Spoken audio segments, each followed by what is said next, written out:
last day. So I'm going to do one more today, and then I will be moving to a weekly schedule. So today is AMA, Ask Me Anything, and I'm rocking the COVID haircut and the COVID beard here. So hope you appreciate that. I kept that for you. Um, so today, what I'm going to be doing is answering questions that I've had come in from people on my email list and people watching these videos. So thank you very much for everybody who sent those in. Uh, what I'm going to do is I'm going to share my screen, and let's see if we can do this. Okay, cool. So I'm hoping that you'll be able to view the questions and read the questions uh, in real time with me. So, okay, first question. And by the way, I have just pasted these in, so I don't know what the order of the questions are. I don't know what question is coming next. So I'm just gonna take them one by one. So first question is, what tools do I use to build websites in? Okay, so I build websites in WordPress is the main system, and I think that WordPress, it's like the Swiss Army knife of website software. So it's really powerful. Can be used for almost any kind of website. It's more popular than every other system put together.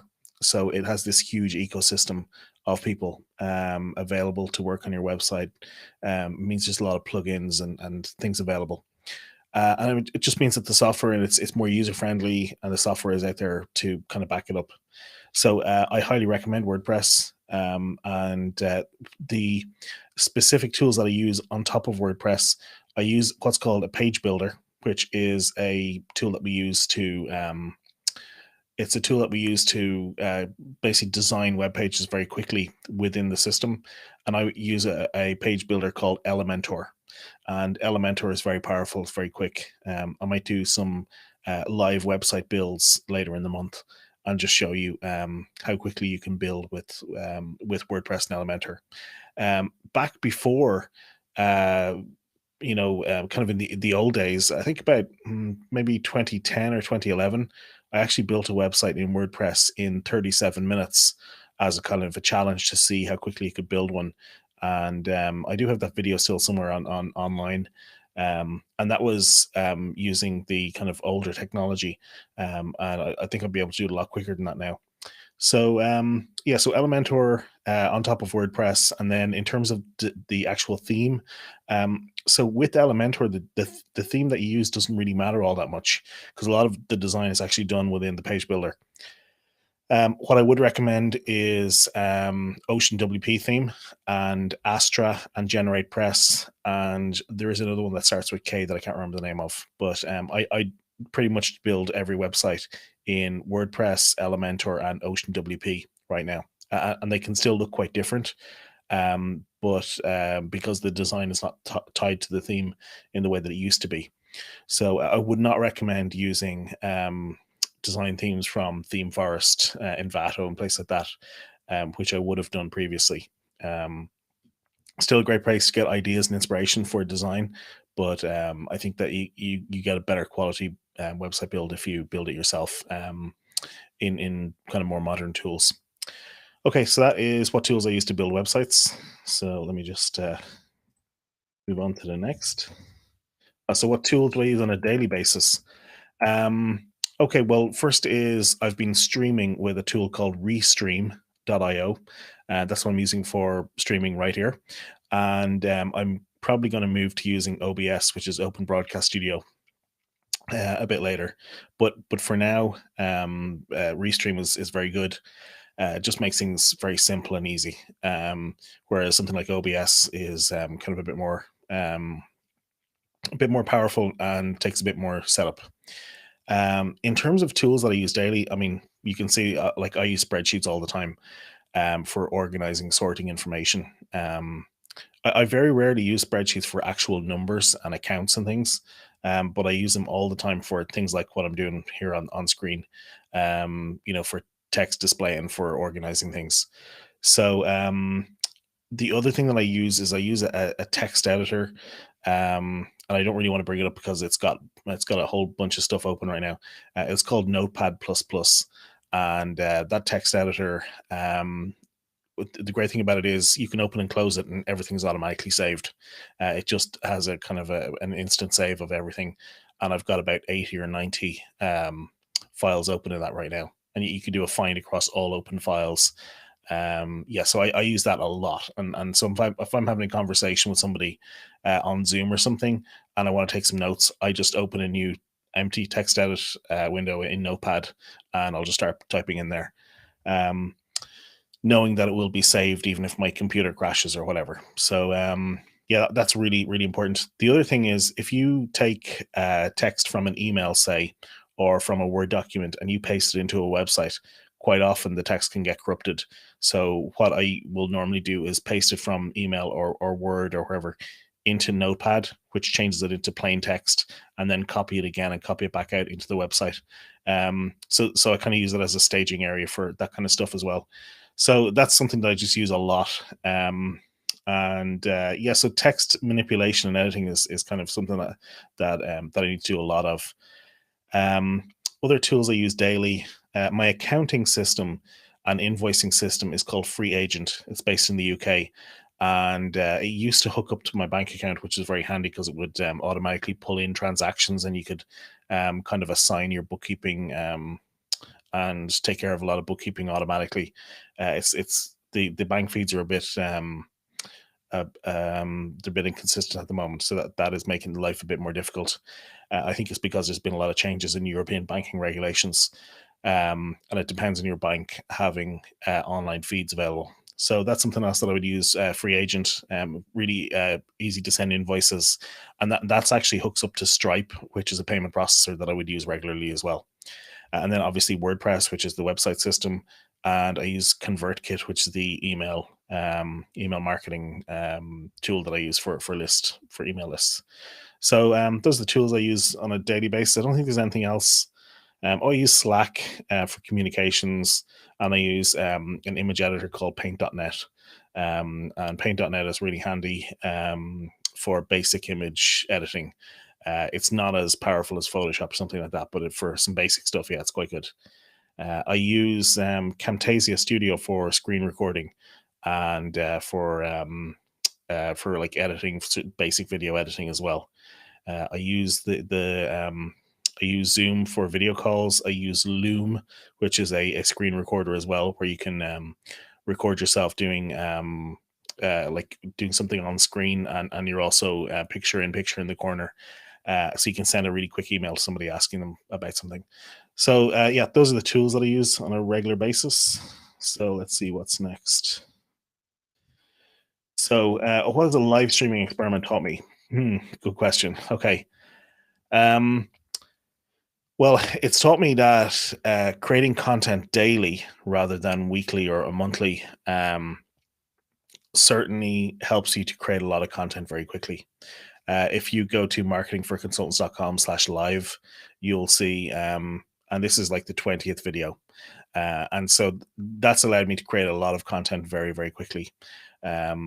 I was talking to Jonathan Stark recently, and we were just talking about like if that was monthly, that would be a year and a half to create that much.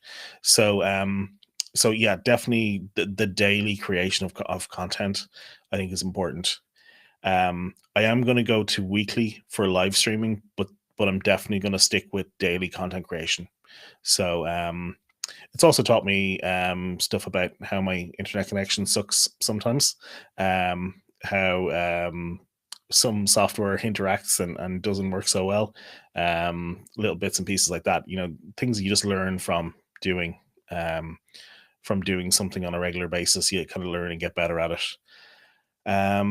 What else has it taught me? Yeah, I think that's it for now. I'm sure there's something kind of a bit more profound, but yeah, I think it's just taught me that that I can do daily content creation, and that and video, and that this kind of video is good enough. It's not perfect. I know my lighting and my video framing and things like that could be better, and maybe it will be in the future. But yeah, so it's just taught me that I can actually do this through video, and that maybe that YouTube could be an interesting channel for things like this in the future. Okay, so what's next? So, what is the value of SEO? How do I know if my site is optimized? All right, so this is a twofer. What is the value of SEO? The value of SEO. Let me think about that for a minute. So, the value of SEO is pretty much the value of a sale to you. I mean, SEO can result in a sale. SEO could be hugely valuable. SEO can be worth millions or billions. If you have, if you're Ryanair and you rank number one for cheap flights, how much is that worth to you? I mean, it's got to be worth millions. So it really depends on you and your business. Um, so yeah, it's hard to say like what is the value of SEO. Like it can be a lot. That's the reason why good SEO people cost a lot, is because SEO can be hugely valuable. And anything that brings you money is generally going to be more expensive. So SEO is expensive because of that. How do you know if your site is optimized? Um, Either ask somebody who knows something about SEO. Maybe you can even find somebody on social media who'll give you some pointers. There are some tools. Neil Patel, I think, has an SEO kind of analyzer. There are a few SEO analysis tools. Um, I'd probably use the one from Neil Patel. He's very kind of aggressive marketer, lots of pop-ups and stuff, but his stuff is generally good quality. You can also run it through. There's other tools like I think Moz.com have some tools, and ahrefs.com. So yeah, it's I think probably the best way is to ask somebody, hey, is my site optimized?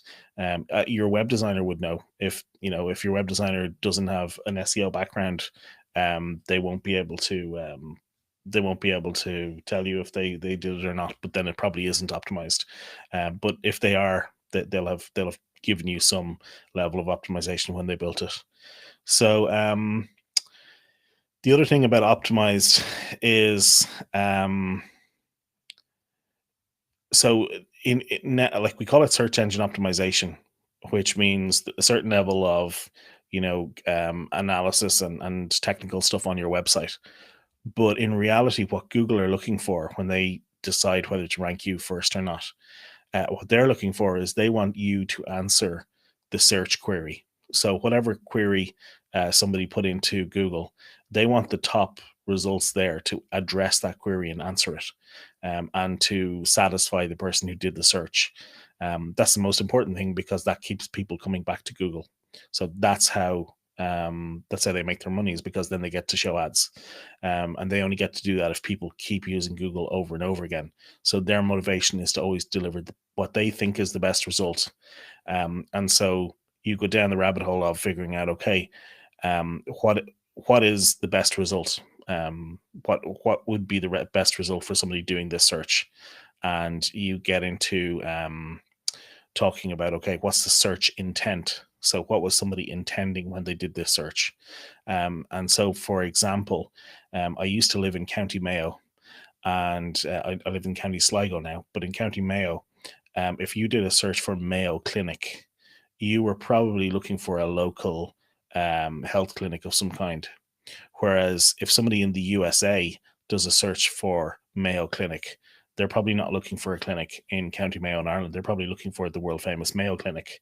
And so the search intent is different depending on the location. So I think that's an important thing. Um, so yeah, so going back to answering this question, what's the value of SEO?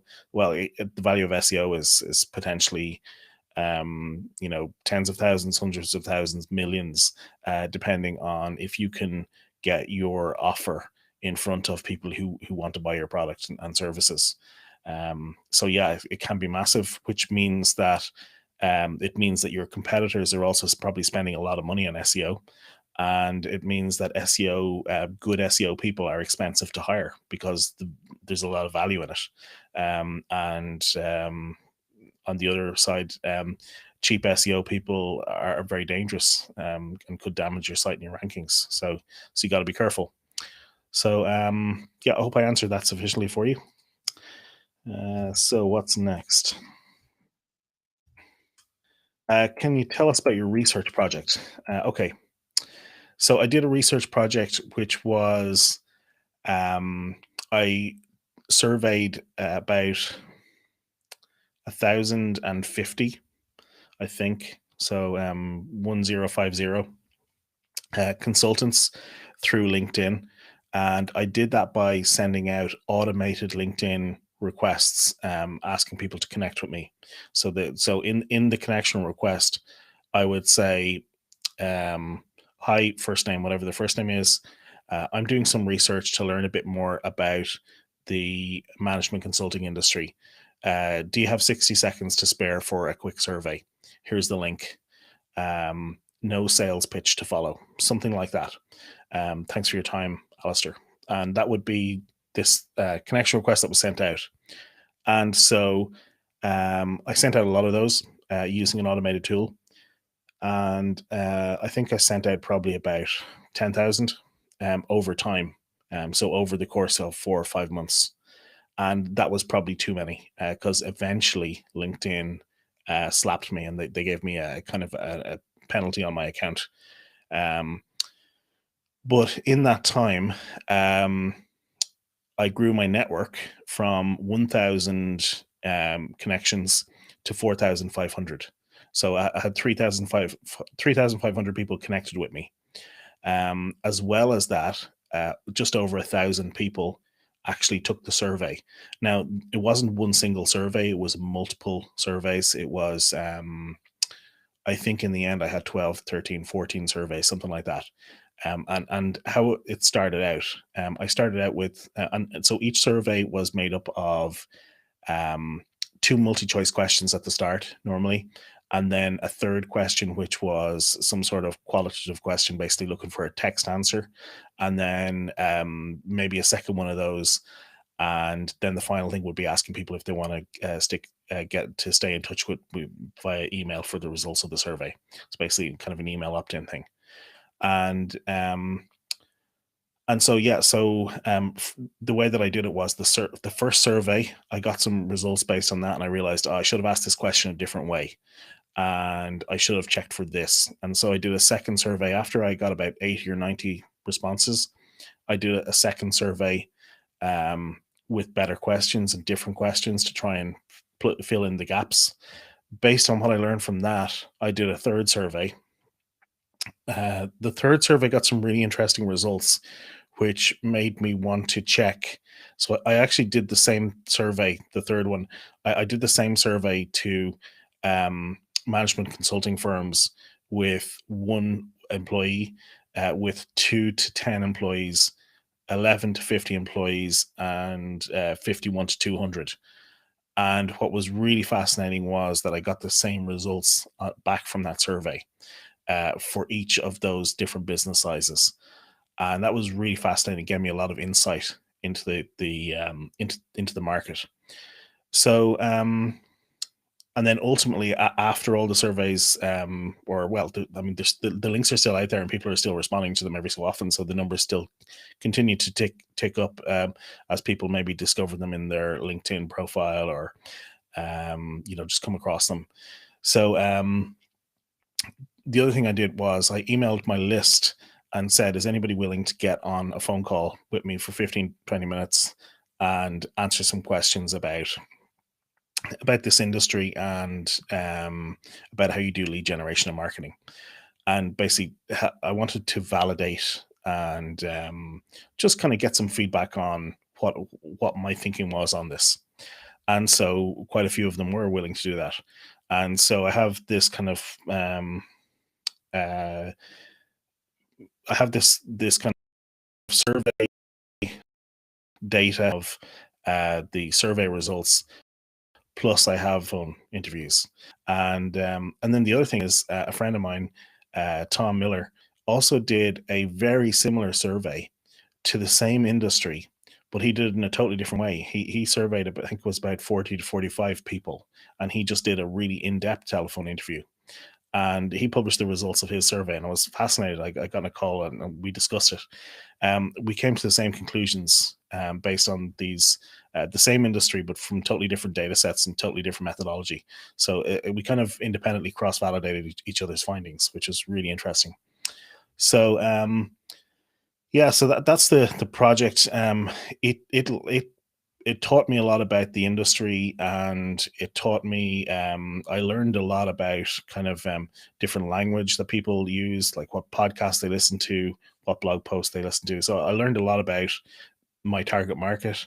I also learned a lot about like it gave me some insight into what I can actually sell to them, that I learned based on that. So okay, so I think that's enough about the research project. I will do some more on it. I've got, if you go to marketingforconsultants.com and click on the thinking link, that's a link to my blog, and there is a link there which is to the research project, and you kind of see some summary and some examples. So okay, moving on. Okay, so how can an e-commerce website get more traffic? Okay. Um, Okay, I did some live streams on website traffic. Did one on website traffic 101 and how to get more website traffic. I think five ways to get more website traffic. So to answer your question, either search engines by doing some sort of search engine optimization, or doing paid ads, or on social media by getting in front of people on Facebook and Instagram and places like that. Um, who who you target is going to be important. So it's going to depend on what you sell. And then the other thing is uh, if you're targeting people on social media, you need to interrupt them. So because they're not really in buying mode, whereas the people on search are more likely to be in buying mode, which again goes back to the SEO question that we had earlier. That SEO is more valuable, so it's typically more expensive. But yeah, so SEO, search engine optimization, or Google AdWords, which can be very expensive but can also be very worthwhile, or doing social media marketing wherever your target audience are, and finding a way to pique their interest, and that's, entertain them, educate them, and just become top of mind for whatever it is that your products are. I would recommend you watch those other videos as well. So I know that's a bit of a cop out, sorry, but I have a load of questions, so I'm going to move on. Okay, so what do you believe that other people don't believe? Okay, this is from Al. Um, so what I believe that other people don't believe. Um, I believe that people are mostly good. If they're not coming from a place of scarcity, I think that people mostly want to help other people, inherently. Um, and maybe there are some cultural biases there as well. Um, but what else? Yeah, so I think that, coming back to the marketing thing, I did actually answer this question on Al McBride's podcast, Dealing with Goliath. I'll see, can I link to that in the notes for this? Um, what I think what I was talking about there was, I believe that vertical specialization is a magic bullet for marketing. I think that if you pick a specific vertical, like a specific industry as your target market, I think it makes everything much easier in marketing. And the reason for that is because you're able to find where your target market are congregating. You're able to subscribe to their newsletters and to their industry publications. It just makes marketing much easier. You're writing for one specific audience. So yeah, I truly believe in vertical specialization. And then the other thing is, I think that referrals and basing your lead generation on referrals, I think that's probably a bad thing. I think that referrals are dangerous. And I'm going to talk more about this in future videos, future live streams. But yeah, I think that it can be scary to be dependent on referrals. So, and I have a nice little image of that I'll reveal on my blog next week. Have some nice little graphics around this concept of referrals. So Yeah, check out the Dealing with Goliath. I think that was a pretty good podcast interview. Al's a great interviewer, and I think that was an interesting conversation. So I will move on to the next one. Okay, so I have a website from the Stone Ages. Do I really need to update it? Okay, so there's a couple of different things here. If your website is from the Stone Ages, you mightn't be able to update it. So you might need to actually rebuild it or update it just so that you can make changes. And modern tools are a lot better now at doing website editing. So yeah, so maybe you want to do that just so you can make changes. Um, Here's the thing: if your website is serving the purpose, if it represents you well, and if it's doing what you need it to do, then probably not. I mean, if it looks good, if it represents your brand, if it has the correct contact information, if it details your services, and if you're not doing lead generation online, if you're doing most of your business from referrals, then maybe you don't need to update your website at all. So it really depends.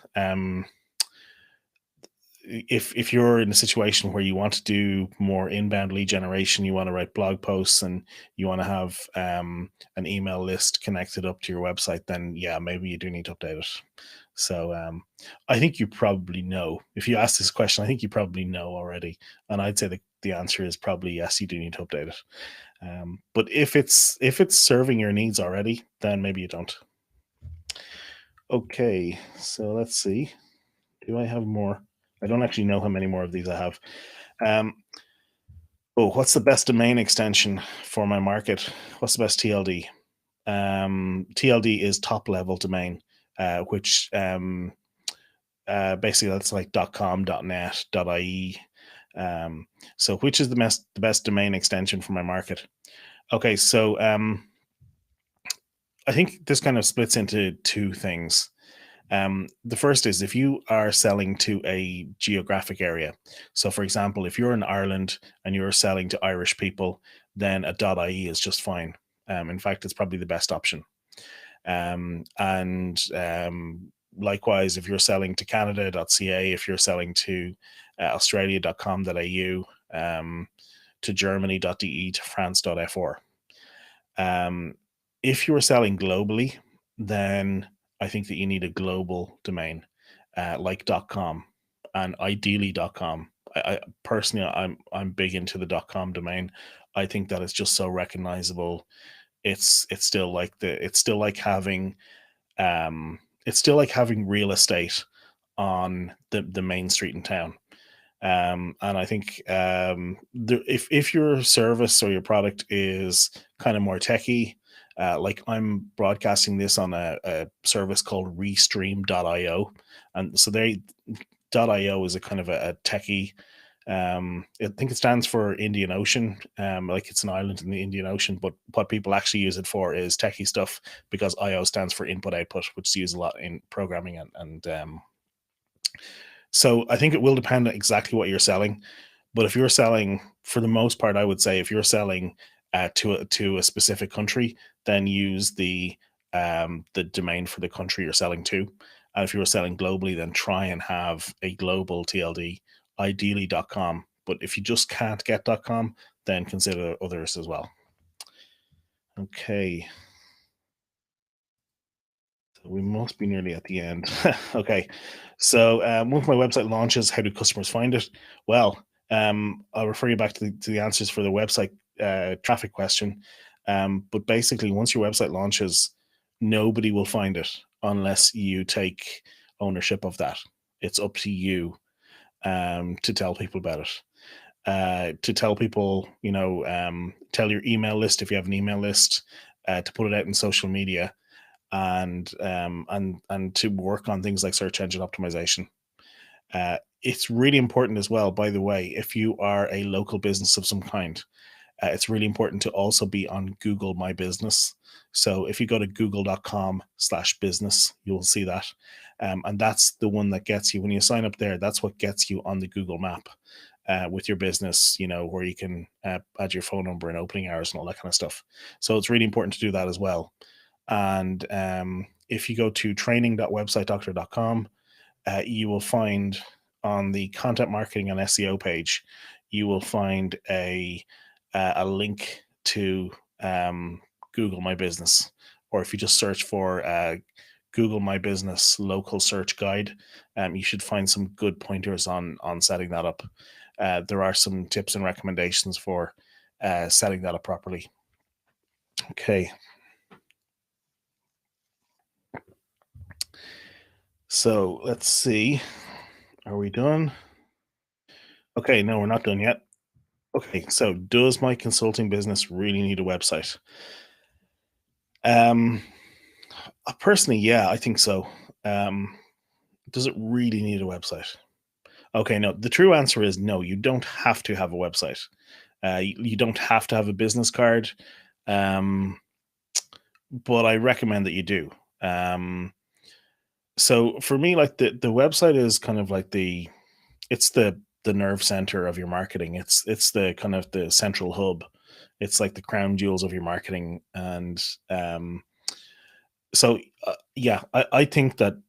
So if you're a consultant and you're getting business through referrals, then um, those referrals will probably Google you, and ideally they will find, well, at the very least they'll find a LinkedIn page, but ideally they'd find your website, and that will reassure them that you're the right person for them, that you're the right consultant, you're the right firm for them. So yeah, I think that you do need a website. I think the website needs to. I have a whole bunch of tick boxes that I think a website needs to have. I think if you watch the live stream called "The Two Types of Consulting Website," you'll see that, um, where I go through the different elements that you actually need on your website. But yeah, I think that no, you don't have to have a website, but I would strongly recommend it. I just think that it's kind of like it's a low bar. I mean, you should at least meet the bar of having a professional looking website. So okay, so let's see. Okay. Oh, okay. I already have a web page on somebody else's website. Why do I need another? Um, it's same answer as the previous. Because it's a place that you control. Um, if you have a web page on somebody else's website, they're in control of it. They edit it. It's their brand colors. Um, it looks unprofessional. Um, yeah, maybe it's a directory site and you're getting listed on there. But yeah, I just think that why not have a place that's in your control, that represents you and that contains the latest positioning and marketing messages that you have. And it's a place for you to write blog posts and post YouTube videos and things like that. So yeah, I think that you should have somewhere that you control, that that contains your messaging. So yeah. Okay, so can I do this myself or hire a professional? Can I do this myself? I assume you mean build a website. Yes, you can build it yourself. I recommend hiring a professional because you probably shouldn't be. Your time should be more valuable than building the website yourself. But if you're a generalist, if you're multi-skilled, yeah, you can definitely build it yourself. What I'd recommend is that you look for some guidance if you're building it yourself, and then you get somebody who's able to give you constructive, honest feedback after it's built, because you don't want somebody who's just going to be a yes man and just tell you it looks great when it's not actually, because I mean it needs to represent you well. So yes, you can do it yourself. You probably need some kind of guidance around how to do it and what should be on there. I recommend having looked. I've got some videos on the live streams, um, on the perfect homepage, perfect about page. I think those two pages are very important on your website. And if you look at the live streams, previous videos on YouTube, you'll find those. Okay, I think we must be nearly at the end. Yes, that's the last one. Okay, thank you everybody who submitted a question. I really appreciate that. Some really interesting questions on there. Um, so let's just see. So yeah, that was great. I hope you found this useful. And if you are interested in me answering, I'm going to be doing more live streams in the future. If you're interested in having me answer your question, if you go to marketingforconsultants.com/ask, I will set it up. There's a form on there. You can just put in your question and I will answer it next time. So thanks for watching. Please sign up for my email list at marketingforconsultants.com. And if you're watching this on YouTube, hit subscribe on the marketingforconsultants.com channel. I'm trying to build it up to 100 subscribers so I can get my nice YouTube URL. And also it'll tell you when I'm on air next and what I'm talking about. Okay. Thanks for watching, folks. Have a good